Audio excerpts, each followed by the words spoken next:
for me back there. Hello! My name is Pamela Bob. Oh, thanks. This is the only place where I'm a semi-celebrity, so I'll take it when I can get it. I am the creator of the series Living on a Prairie, about a woman obsessed with Little House on the Prairie. We have a booth over there, check it out. I'm also the host of the Little House 50 for 50 podcast.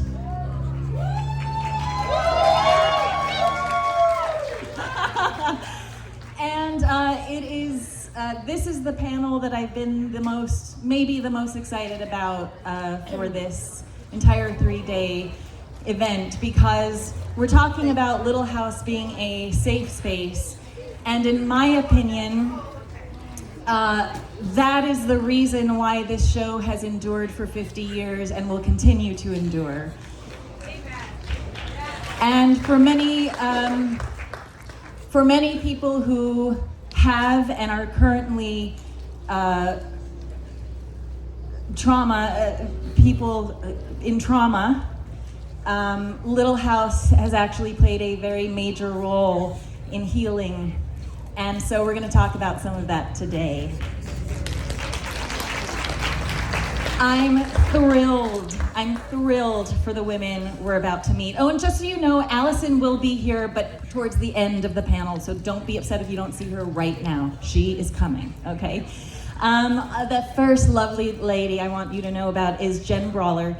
She is the content, I'm supposed to say names slowly for this amazing man. Can we please give him a round of applause? Jennifer Brawler, Brallier. Yeah! She is a content creator based in Tulsa, Oklahoma, that focuses on Christian lifestyle, homemaking, leaving legalism, and she is now, of course, she does content on Little House on the Prairie. She has been Dean Butler's social media director for about 6 months now. Have you noticed how he's popping on social media? That's Jan Brawler right there. Please come out, Jen.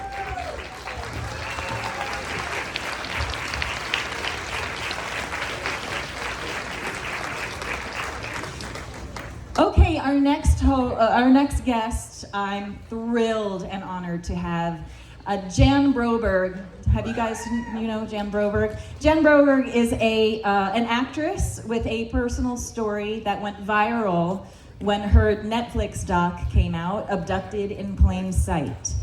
This led to her producing on Peacock the 9-part scripted series, A Friend of the Family. She is the host of the Jan Broberg podcast and also the founder of the Jan Broberg Foundation,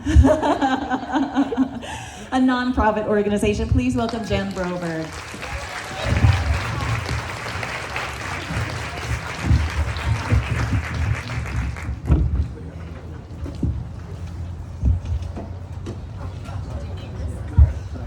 Technical issues. Okay, we're back. So I'm gonna let these ladies tell their stories. And Jen, how about we start with you? I would love to hear. Can you hear me? Are we on? Hi! Oh my goodness! This is so exciting. Okay. Can you tell us your story and how Little House is a part of it? I would love to. So, growing up, my grandparents' names were Charles and Caroline. Yes, I knew that would get a reaction. Well, I was hoping for one anyway. And so we would watch Little House in the evenings as a family. And growing up, I grew up in a very strict household. I grew up in what I call hyper-fundamentalism. If you're not familiar with that, I'm going to explain. Another word for it is legalism. So if you know it, well, praise God. We already know, we're a little ahead of the game. So legalism is when you add man-made rules to the Word of God and you expect others to follow them, it's also thinking that you can somehow earn your salvation. So I grew up not being able to wear pants. I'm not wearing pants right now, but it's not because I can't. It's a fashion choice. I can wear pants now, so that's great. I couldn't cut my hair. I couldn't wear jewelry. And it was all because I thought I could somehow earn God's love and God's salvation, basically. Not because of what Jesus did for me on the cross. I thought I had to somehow work for what Jesus already paid for. So that's what legalism is. So when I was 14 years old, I was diagnosed with a condition called Chiari malformation, and my brain was too big for my skull, and it was crushing into my spine, and I started going blind and deaf, and I was 2 weeks away from being paralyzed from the neck down, is what my neurosurgeon told me. So they went into the back part of my head, and they removed 2 inches of my skull and my first vertebrae to give my brain more room. So I'm in the legalism, and I'm walking through all of these health issues, and at this point I can't get out of bed. I'm bedridden at this point, and Little House remained to be a safe place for me. So even, growing up watching with my grandparents, loving it with my grandparents, also it was one of the only things I was allowed to watch, right? So everything was very controlled. So it was Little House on the Prairie, The Waltons, I Love Lucy, Andy Griffith's Show, right? Which are all amazing, and I'm still obsessed with all of them to this day. But when I started getting sick, some of the spiritual abuse that started happening, not from my family was so great, but other people in my life telling me that I must have done something really bad to deserve what I was walking through. You got me going before you did. Okay, Kleenex time. So it was a really rough season for me, and I left legalism and the denomination that I was raised in 4 years ago. And in the process of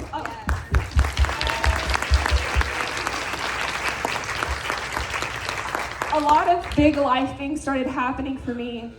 One of them being sick and walking through all these chronic illnesses that I didn't have an explanation for. And I started realizing that I didn't really know what I believed, and I had just been doing what I was told. And I was like, well, I guess I better read the Bible and figure out what I believe for myself. Right? So my sister and I, she's actually here, you might have seen her, she's helping Karen. If you're at the table at the meet and greets, she's helping Karen. My sister and I actually left together. And it was an insane experience because I realized that all these things that I had been told were not in the Word of God, and they weren't my Jesus. And so instead of running away from the Lord, I ran to Him and built this incredible relationship with Jesus. Praise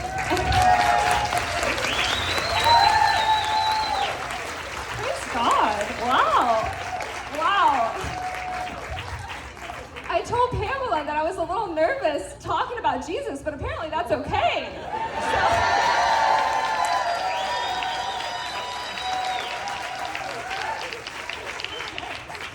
So in the process of leaving, I started sharing my journey online and quickly grew on social media. I have almost 66,000 followers on Instagram, almost 20,000 on TikTok. Some of that's from Dean now because y'all love Dean so much. So, but it's been an incredible journey through all of that.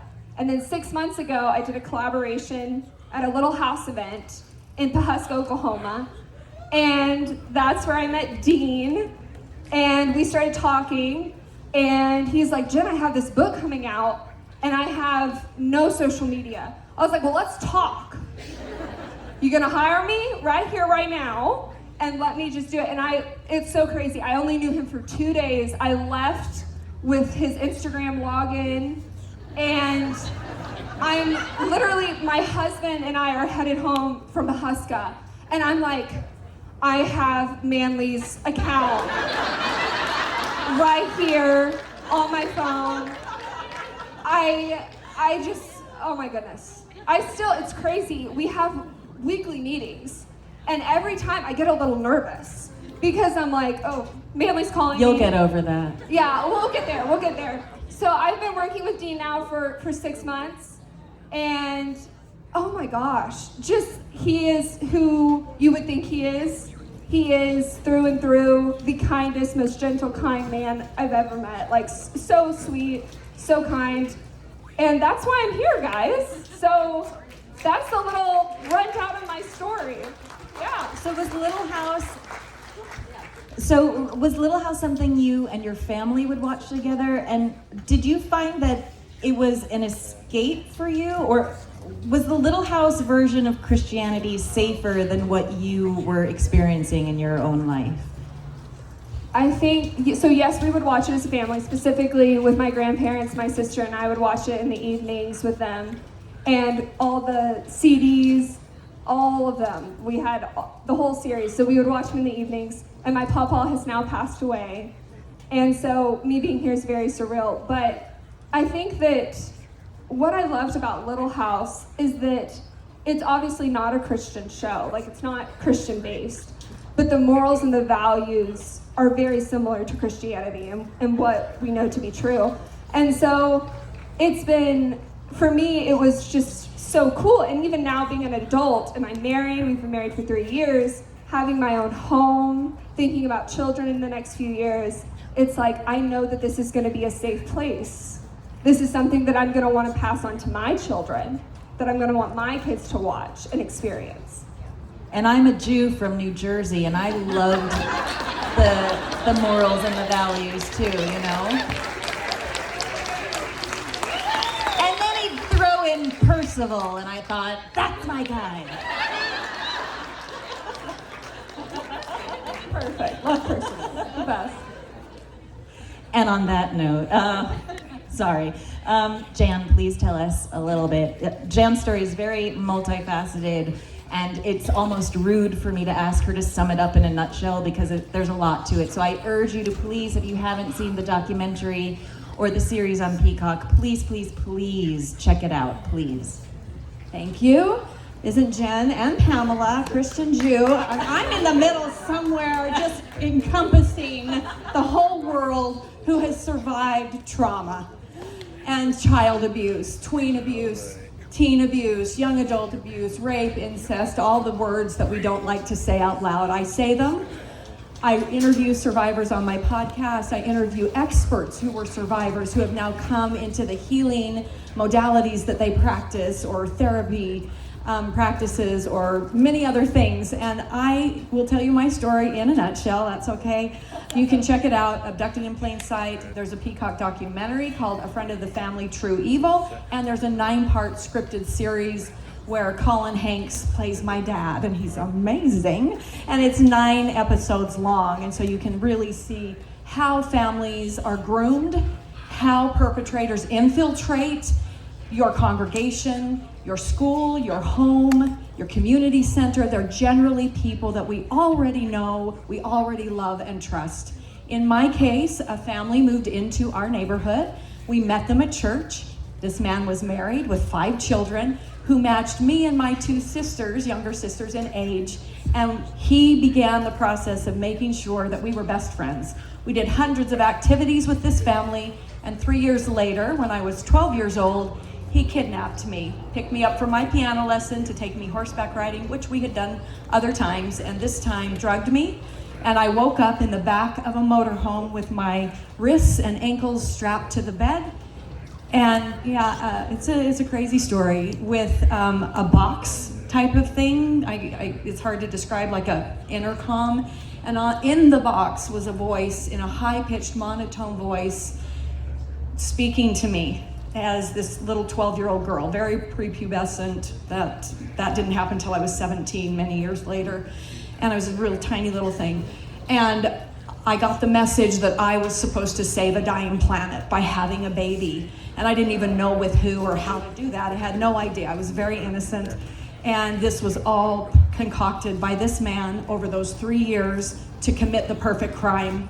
So he kidnapped me the first time. I was found 45 days later, brainwashed me severely, raped me repeatedly, and I was found in Mazatlan, Mexico by the FBI, brought home. He kept in contact with me all through that next year and a half and kidnapped me a second time. And this is where my real connection, I have a connection to Little House from the first time, because it was in 1974 when Little House started in March. I was kidnapped in October of 74. And my sisters and I, and then I'll go to the next kidnapping, my sisters and I would often, in our bedroom downstairs, we had the big, those closets that could go back and forth, like the big doors, and they had a drawer underneath. And we'd clean everything out of the closet, and we'd set up pillows and blankets and a light, and we'd read the Little House on the Prairie books. And then we'd watch when it started. We'd been reading the books for years by the time the show started in 74. Then we would watch it together and we would critique, oh, they left that out, or oh, that's not right, because we loved the book so much. And then it would usually catch up to itself, and on a different episode something would be included, and we're like, oh, they got it, they got that one, the thing they missed, now they did it. And we would read in that little closet together. It was such a safe place. My home was a very sacred and safe place. I had amazing parents and sisters and friends and a community and a congregation of wonderful people. But among that beautiful group of that flock was a wolf. And in almost every flock there is one. And they're hiding out in plain sight because it's someone you know, love, and trust. So that was my first thing when I was kidnapped and then was found and brought home. Little House on the Prairie was that safe thing to watch, to feel like that looks like my family. 3 girls, there's Mary and Laura and little Grace. That was my family, 3 girls, and a ma and a pa who loved them, and it was safe. It was a hugely important thing to see strong girls, strong women who could get through anything, because I'm not telling anybody what had happened to me. I don't tell anyone. So I'm still brainwashed. I'm still doing all the things I'm told to do by the box, by him. And the second time that he kidnapped me, that time I was taken and put into the Catholic boarding school right here in Pasadena, California, Flint Ridge Sacred Heart Academy. And guess who is exactly my age and also was at that Catholic girls' school? Melissa Sue Anderson.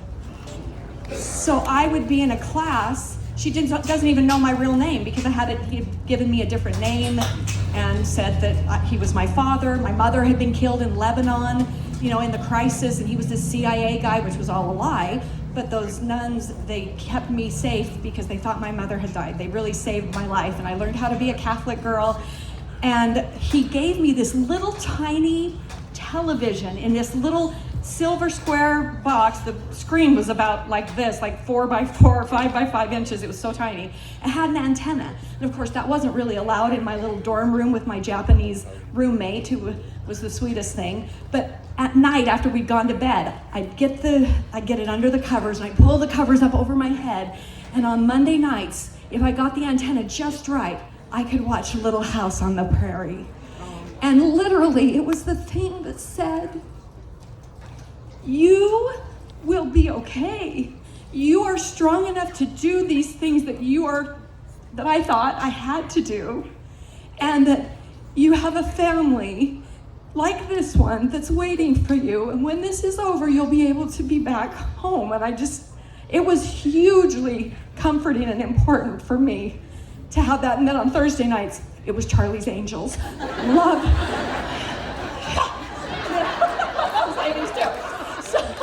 So that was another group of strong women.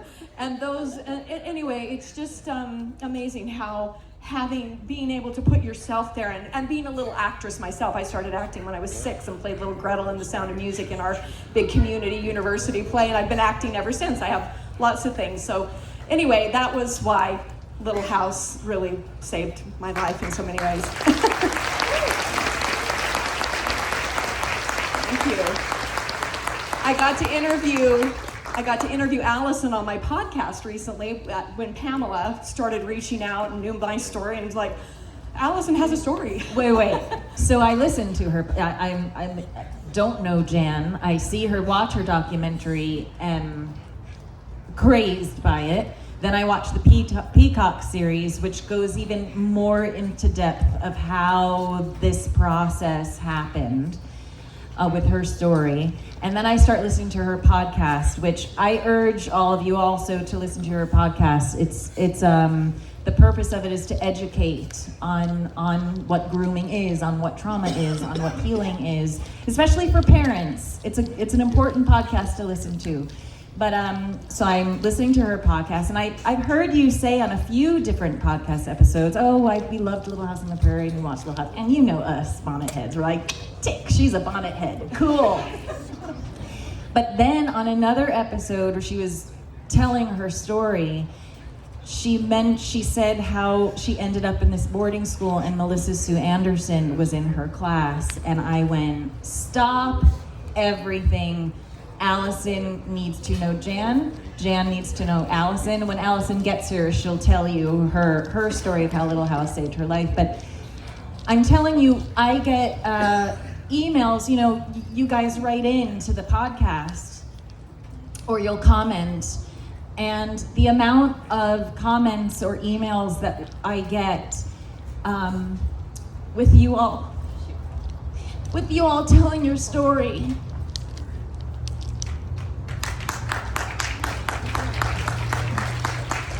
And how Little House on the Prairie, this silly show from the 1970s, here she is. Ma'am.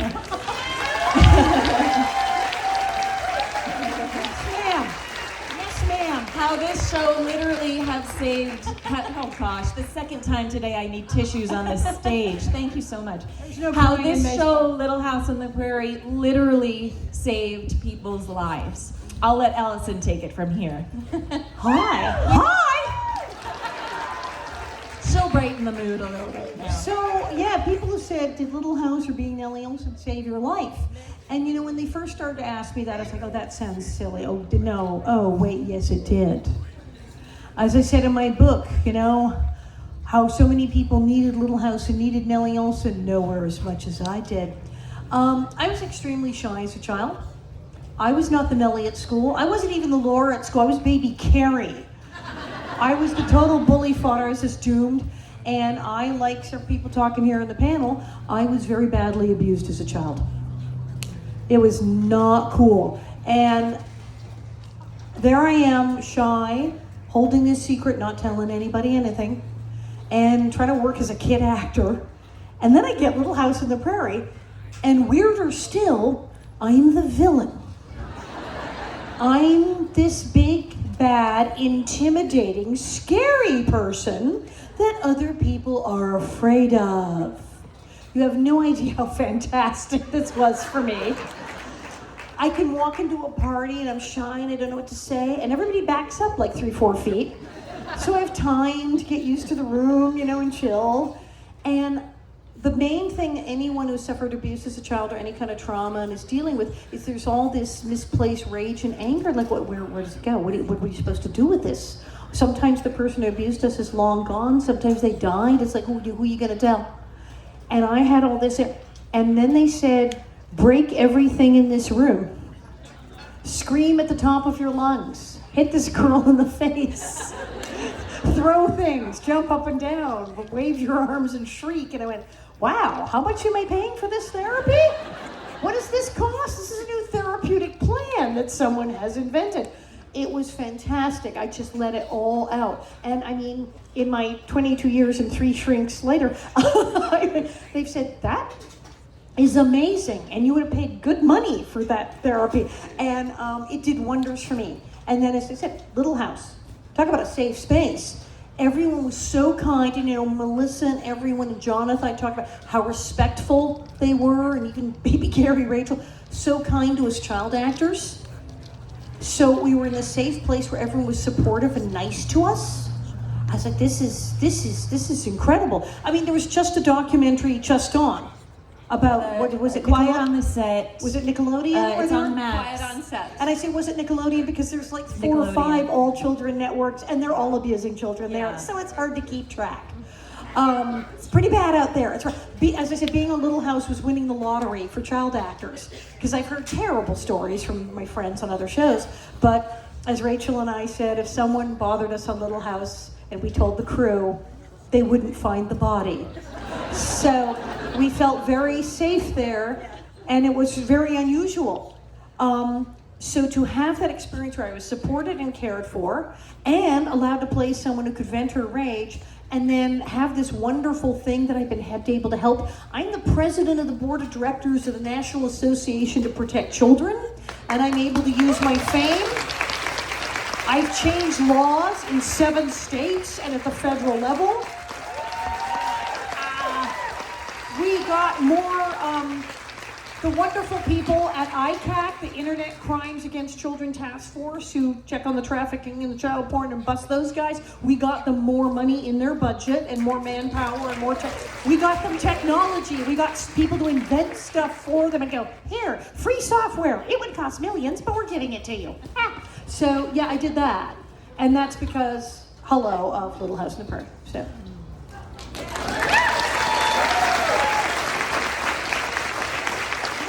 I just have to say, when Allison was on the Jan Broberg show, the podcast, and she shared, more details about her story, and then to know the things that she's done, it's just inspired me to keep going with my own foundation, because those are the things that are needed to change laws. Mine has 3 pillars: to change laws and public policy so that predators are held accountable and victims are believed. Right? That's one. And the other thing is to heal through community, where we know each other's stories and we're not alone. And that is really important. I have an online community called Thrivivors.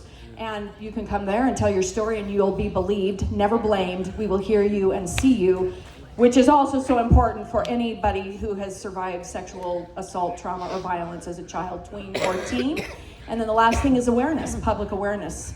And so that's why we're here. We're here to bring that awareness, that education, so that prevention is possible.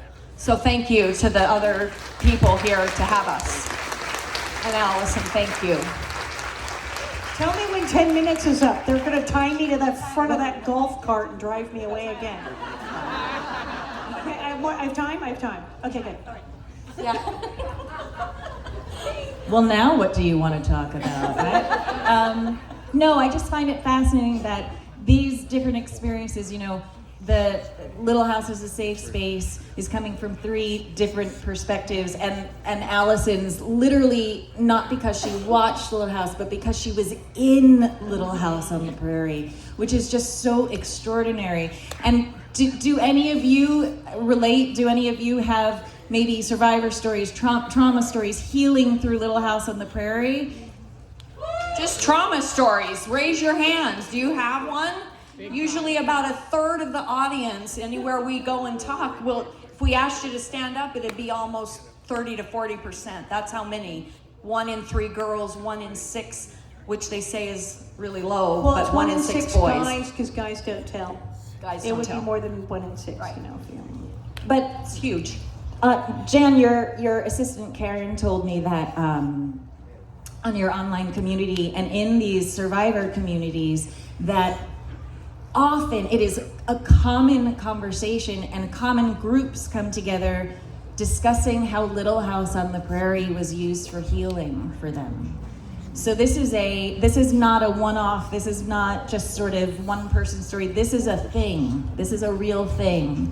And again, I said it before, but I truly feel that this, everyone says, why this show? Why has this show endured for so long? Why is it still going? And yes, the acting, and yes, the beautiful cast, and yes, the writing, and yes, Michael Landon, and yes, it's a period piece, so it'll never go out of style. But for me, what I truly believe is this is the reason. Because even if you are not a trauma survivor, as I was not a trauma survivor, Little House was the safe space for all of us. And that's why it connects, and that's why it's still going. In the last 50 odd years, I've had so many people come up to me and say, my household was either dysfunctional or my parents were absent or they were whatever, they didn't understand me. And so I would watch that show and pretend Charles and Caroline were my mom and dad. And millions of people did that. And it worked. It worked. I mean, and look at the crowd for Karen. I mean, she's so revered and so adored and admired, and people want that for their mother. It's extraordinary. What else do you guys want to say about any of I this? want to say, building on Allison was saying about being on set and being able to throw the dishes and punch somebody in the face. That for me, on a theater stage, was the same story. theater, I was the executive director of several theaters. You have to raise a lot of money and stuff, and I would tell people, those donors, those potential donors, you know what? Theater saved my life. If I wouldn't have been able to be on a stage where I could rage, where I could cry, where I could be somebody else, and all the emotions that I was holding inside, I don't know that I wouldn't have put the bullet in my head. I had planned my suicide, but first I was going to tell my little sister, Susan, that she was like me, half alien, half human, and she had to do the thing if I couldn't do it.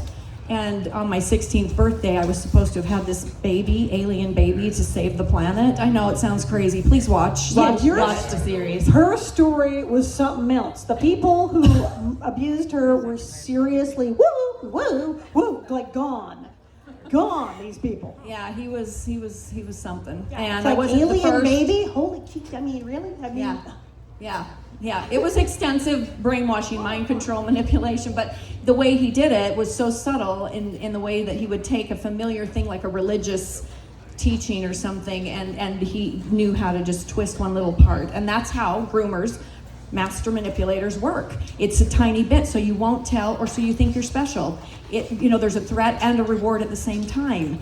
And so there's a lot of reasons, but I just want to say again how important being able to be in the arts and be a part of it as an audience is just as important as being on the stage or on the show or on film. Because without the audience who relates to you, it doesn't go. It doesn't happen. And so the fact that you're all here doing this event because you love Little House on the Prairie is tells me there is hope. Because if we want our lives to be like what we saw, what we felt, I wanted Ma and Pa. I missed my Ma and Pa. I missed my sisters. It was hard. If I could have a little bit of that just once a week, it was like it got me through the rape and it got me through the next thing. And it's just amazing what good media and good stories can actually do to change the world.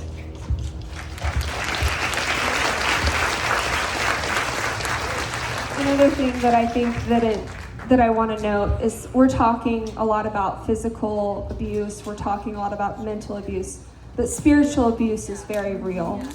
And when you walk through something like I've walked through and you leave something like that, you lose all of your friends and you feel very isolated, you feel very alone. And one of the things that I love about Little House on the Prairie is that, when I would watch it, I would feel so much less alone.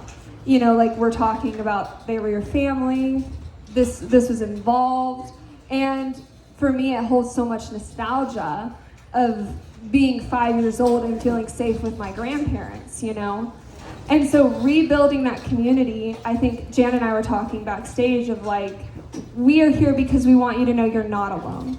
So whatever you're walking through, whatever you're going through, whether it's spiritual, emotional, physical, whatever, sexual, whatever it is, we want to encourage you. You're not alone. You can get through this.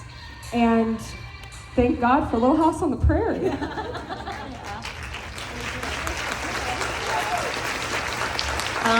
And on that note, I was told we need to wrap things up, but I want you to know that Jan is going to be here. Where on the side of the tent here?